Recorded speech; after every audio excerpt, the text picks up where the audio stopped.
Hi there, I am Raluca. Welcome to my YouTube channel. In this video I want to talk about some products that are a must-have in my makeup artist kit. I don't mention it as often, but I'm a certified makeup artist and I do makeup on clients as well. So these are the items that I really need in my kit. Like if I finish one of these, I need to get a replacement. Before we get started, if you're not yet subscribed to my channel, go ahead and subscribe. I do a lot of makeup content and yeah.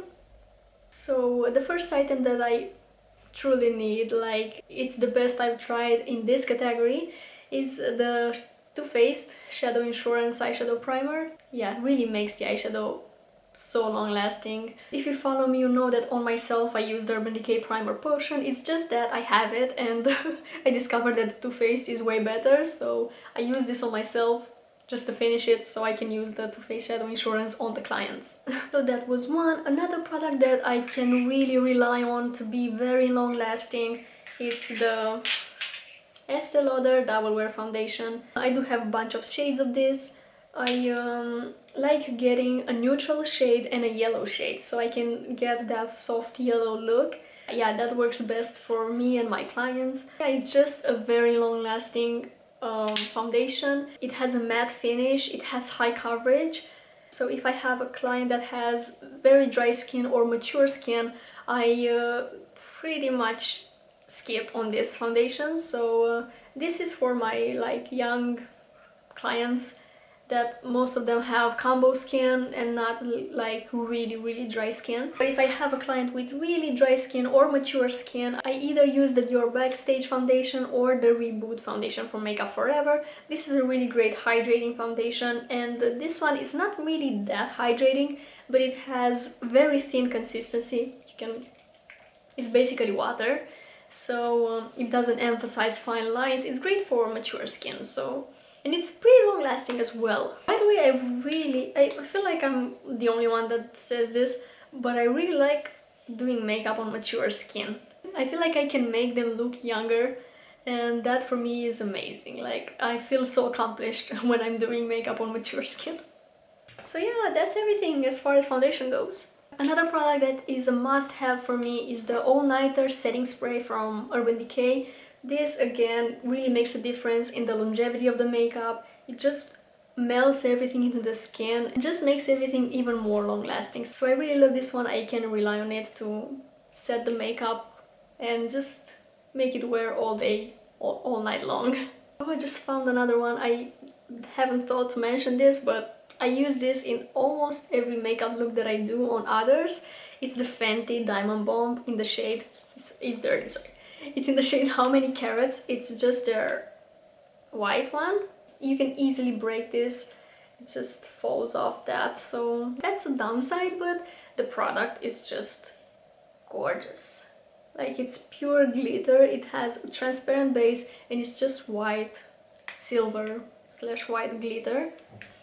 It just looks beautiful on the skin, on the chest. For brides, I love adding this one just to make everything glittery, or I use it on the eyelids as well, just for a more subtle glitter. I haven't used loose glitters, like stuff like this, in such a long time. I'm so over that big glittery looks.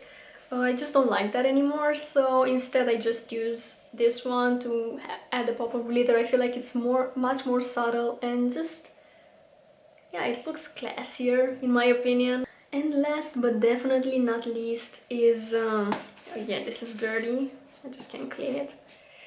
I use this in almost every look that I do, but I don't think I'm going to replace it just because I just love trying new eyeshadow palettes. It's the Soft Glam palette from Anastasia Beverly Hills.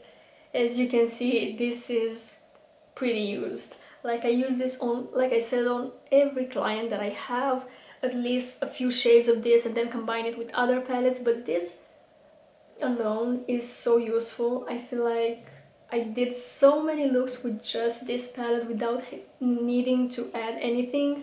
The rustic shade is just so versatile. It's a medium brown.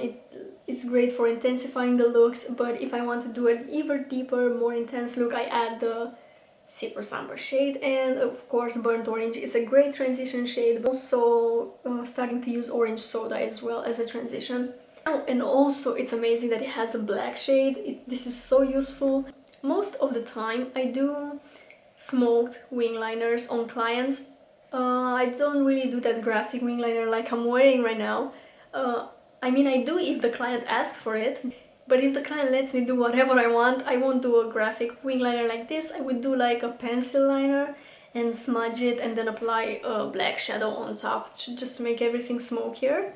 I feel like if you're a makeup artist, you need a good neutral palette. A palette that allows you to have everything in one place so you don't have to reach for 1,000 different palettes. And this one just did it for me, like, it's so useful. With this you can create brown looks, like, of course it has a lot of browns, but you can also create like soft pink nude looks, because it has the dusty rose, the rose pink, and I feel like these are the most requested looks. Usually my clients ask for softer makeup, but I do have some exceptions, and that's, yeah, but you can also create, of course, deeper, like more intense looks with this one, but again in the brown area. It's nice to have a colorful palette as well, but for me that doesn't happen often, like not a lot of clients ask for color. I actually considered to repurchase this, but no, I just like trying eyeshadow palettes. I'm thinking when I finish the key shades in this, like the ones that I have already panned, I'm thinking of buying a Natasha Denona palette because I just haven't tried their formula ever. I just like the formula for the Anastasia shadows so much. They're a little bit dusty, but they're so pigmented. But yeah, that's everything for me. It was really short and sweet, but I really hope it was useful. And if it was useful, don't forget to give this video a thumbs up down below and subscribe to my channel if you're not subscribed already. I want to thank you so much for watching today's video, and I hope I'll see you in my next one. Bye!